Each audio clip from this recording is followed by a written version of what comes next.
All right, welcome guys. My name is Michael Bruns. I'm on staff at Purdue University with Campus Outreach. This is my third year there, and I've really loved my time there. It's been a lot of fun. And when I think about the different kinds of conversations I've had over the years with different students, a lot of times those questions have come down to a lot of things about the exclusivity of religion. And when students begin to ask these questions, or questions like this, whether it's about Christianity or any religion for that matter, they begin to ask the question, how do I know that this religion is right? Or how do I know that Christianity is right? How do I know that this religion is wrong? And before you know it, many people get really confused and they begin to look through, how do I know which one is right? And one of the filters that people begin to use when they're trying to decide, what should I believe, even if that's nothing at all or no religion at all, they begin to look and see which religions are the least exclusive, which religions are not excluding me or not excluding others, or for that matter, just being exclusive in general. And when I think about that, the claim of exclusivity goes something like this. It goes something like, how do I know that this religion's right? How do I know that religion is wrong? Because when I look at your religion, I see, okay, here are the standards that you set for what it means to live a good life, what it means to live a right life, and this is what it means to have a right relationship with God. So every religion is answering that question. They're answering the question, what's the problem in the world? What is the state of humanity? And how do we as humans get in a right relationship with God? That's what every religion is always answering. So when those religions differ on what those answers are, we begin to get really confused. And we begin to say, okay, you're saying that these are the right things you need to do, or you're saying this is the way to a good life. So how do I know which one is right?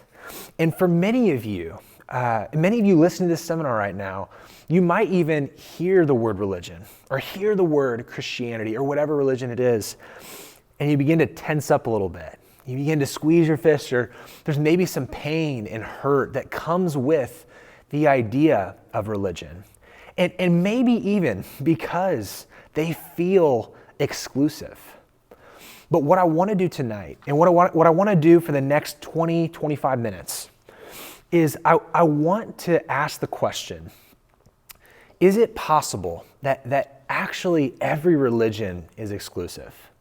Is that possible? And not only that, if religions are exclusive, how do we know which one is inclusive? Or is there any that's inclusive? And what we're going to find out, which might surprise you, is not only that all religions are exclusive, but even when you look at every single religion, a lot of them come down to the same narrative, the same solution for getting in a right relationship with God. But one of them actually has a completely different answer than we would think. So that's what we're going to do. So in order to look at that, in order to look at the idea of exclusivity, we have to look at the idea, one, that truth is exclusive. Truth is exclusive. Secondly, we're going to look at the fact that religion is exclusive. That religion is exclusive. And lastly, we're going to look and ask, is Christianity the religion that's right? Or I guess more specifically, we're going to look and see if Christianity is exclusively inclusive.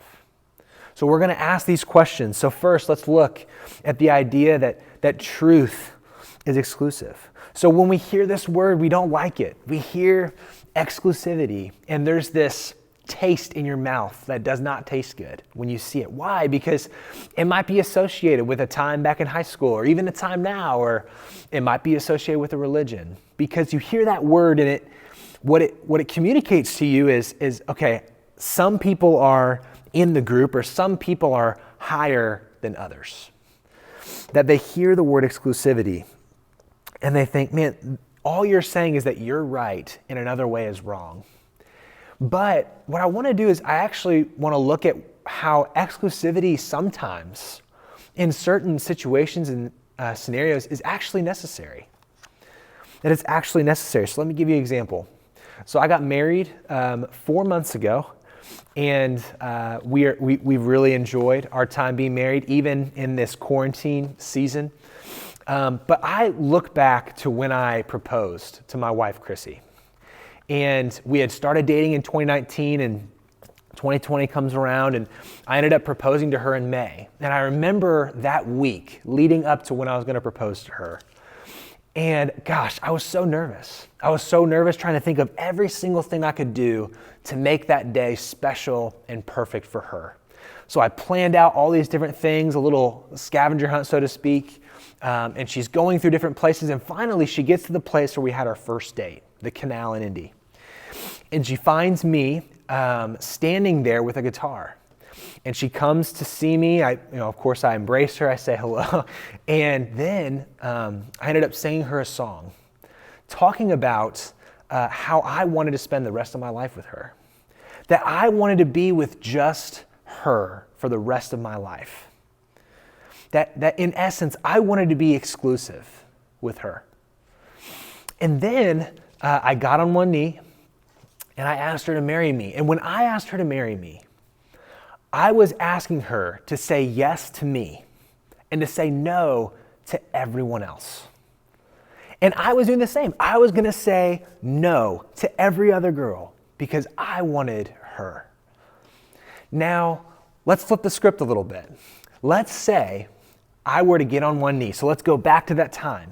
And I get down on one knee and I pull out the ring. And before I ask her, I say, hey, Chrissy, I've been thinking, I don't want to be exclusive. Yeah, I think it would actually be cool if I got to go on dates with different people.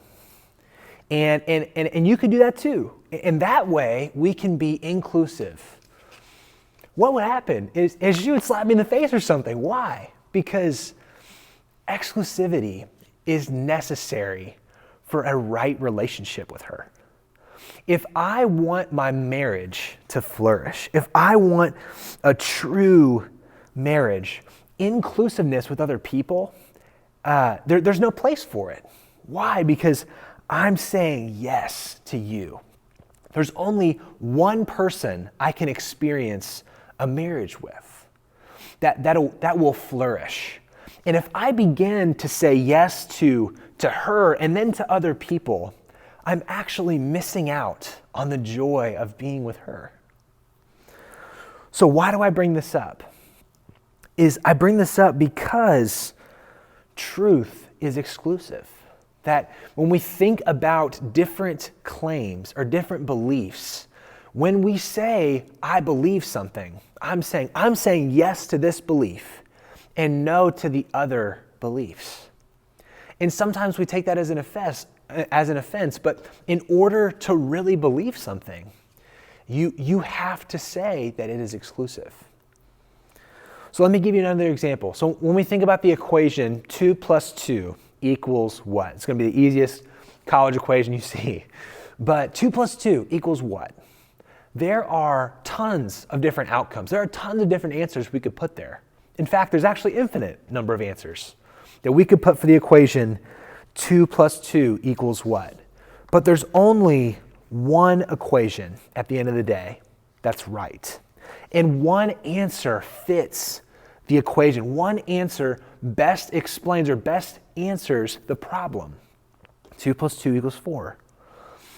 So the same is true when we come to religion. Is every single religion, they're trying to answer the question, who is man? And they're answering the question, who is God? And then the merge is they're answering the question, how does man get into a right relationship with God? Simply put, that is the most general explanation for what a religion is. A religion is explaining how does humanity get into a right relationship with God. And here's why every religion can't be right. The reason why every religion can't be right is because all of them are trying to answer that exact same question. So let's go back to the math equation. It would be like every religion has a different answer to 2 plus 2 equals what?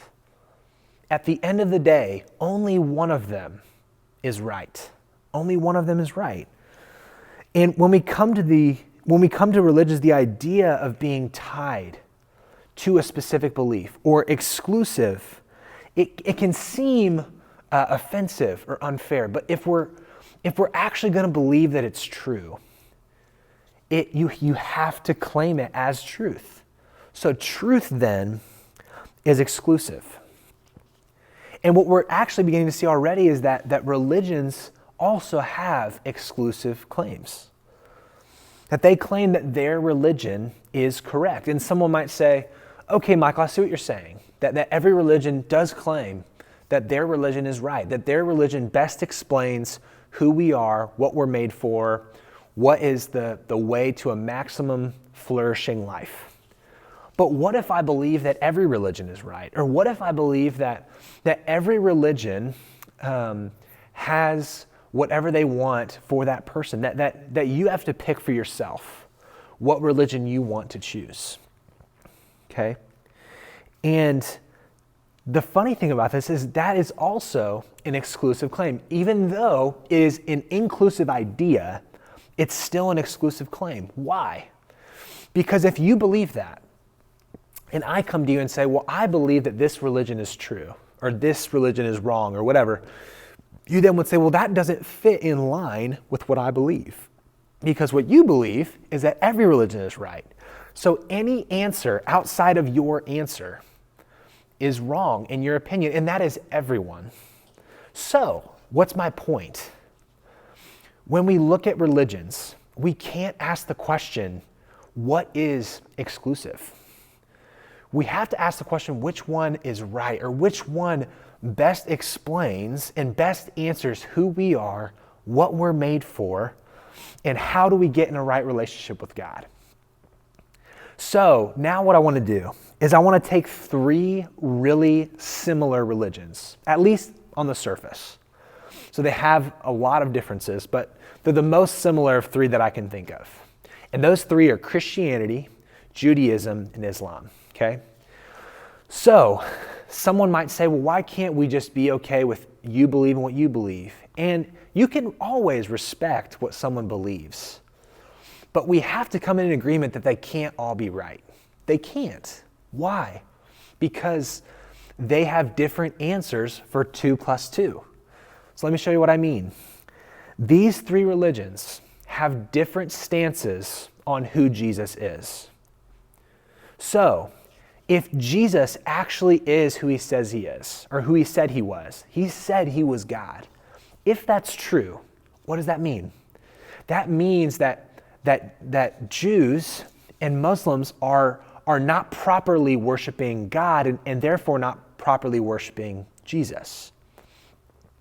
But if Jesus was not who he said he was, if he was not God, if he was just a prophet or a teacher, then Christians would not be worshiping God correctly, because that's what Muslims and Jews believe. They would say that Jesus was just a great teacher on this earth.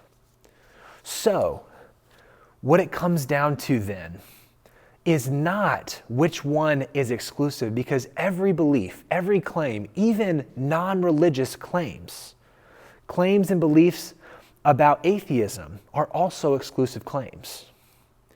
So now we can't look to which one is not exclusive.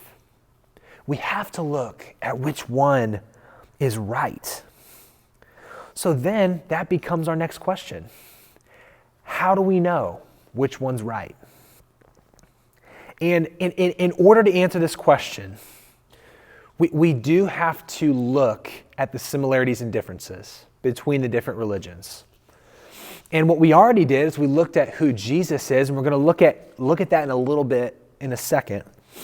But in order to even get there, we have to look at religions. So remember, what do religions do? Religions try to explain who we are, what we're made for, how are we to live our lives, and most importantly, how do we as human beings get into a right relationship with God? Every religion is answering one big question: how do we get in a right relationship with God? And I think that I can take every single religion except for one, and I can summarize it very generally, of course, in one sentence. Every religion can be summarized like this: if you want to be saved by God, you have to do these certain things. If you want to be saved by God, you have to perform the truth. You have to be this kind of person. You have to follow these rules. You have to love God. You have to love other people. You have to, whatever those standards are, you have to meet those standards in order to be included in a right relationship with God. Put simply, you have to do something. It's up to you to make your way to God. And Christianity is the only religion that disagrees with this. In fact, Christianity doesn't just disagree with it, it says that man can't get right with God. So what's the solution then? What does Christianity say? Christianity says that God came down as man to restore a relationship with you. So Christianity would say it's not up to you. So what I want to do real quick is look at the idea, the idea that Christianity is exclusively inclusive. It's the only religion that is inclusive in that it's saying you don't have to do anything to get right with God except trust me. Every other religion is saying these are the standards that you have to meet.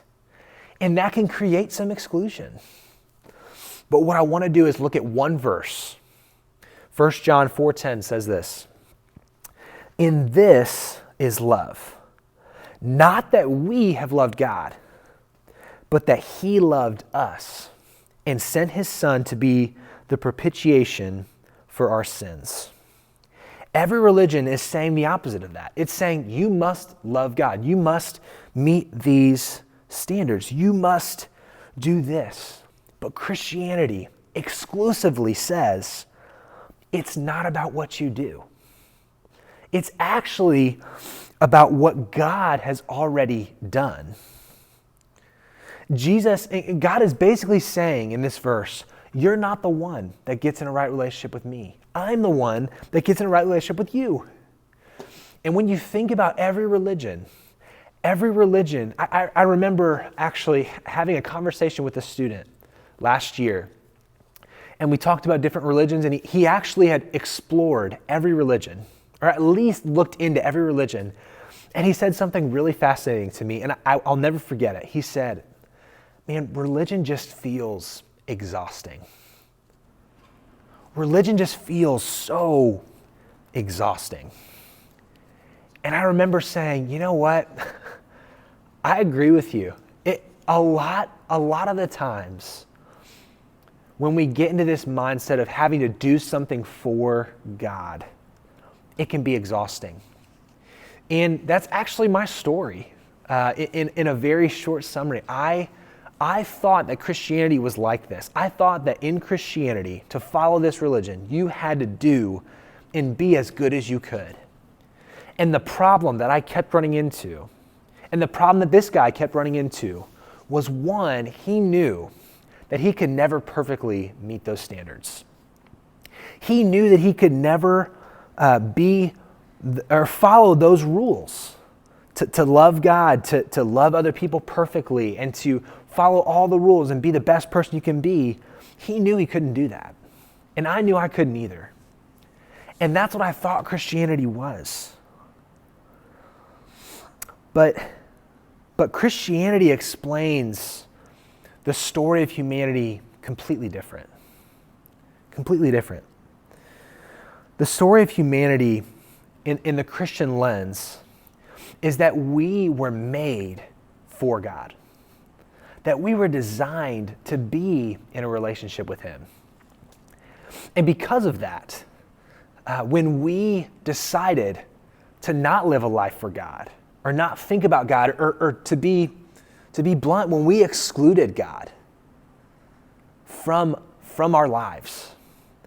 Think about all the times that you don't think about God or you don't think about what you were made for. If Christianity is true, we have done a really poor job of including God in our lives. That in reality, we have excluded him. That's what the Bible would say. And if you were to be excluded from a group, or if you were to be excluded from someone, what would be the most logical thing for you to do back to them? It would be for you to exclude them from yourself. If you are excluded from someone, my first thought is, okay, I'm going to treat you to the same treatment. And that's what God could have done. Because we have excluded him from our lives, though we were made for him, he said, you deserve to be excluded. You deserve to be excluded, but I loved you first.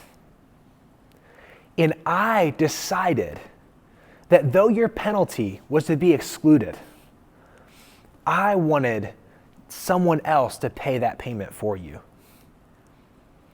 So I decided to exclude Jesus. I decided to send him to a cross and exclude him from my life so that you could be included in a relationship with me. That's the story of Christianity. Is that God is saying it's not the kinds of things you do. It's what is going to get you in a right relationship with God has nothing to do with how good you are. It has nothing to do with how many good things that you've done. It's simply based on what Jesus has done for you. And that reality is something worth looking into to me. That if every religion, if we can really be honest, that every religion really is about what kind of standards you have to meet in order to get into a right relationship with God, wouldn't it be worth looking in to Christianity if it says the opposite? And the reason that we are able to be in a right relationship with God is because of that second part of that verse. So again, I'll reread it real quick. In this is love, not that we have loved God, but that he loved us. And what's the second part? This is really big. He says, and sent his son, Jesus, to be the propitiation for our sins. That's a big word. What does that word mean? Essentially, what that word means, this is so cool. That word means it's a sacrifice or a penalty paid that restores a relationship. So what is it saying? That Jesus was the restoration for our relationship with him. There is not a religion on this planet that believes that God came down as man. But not only that he then died on a cross, was excluded by God, so that we could be included. So Jesus was excluded so that you could have a right relationship with him. So again, is that a religion at least worth looking into? That if it's true that every religion is summarized by what you have to do to get right with God, wouldn't it be worth looking into the one religion that doesn't say that? That it says the opposite, that you can't get in a right relationship with God out or within yourself, but only by what Jesus has done. So again, what have we looked at? We've looked at the idea that truth is exclusive.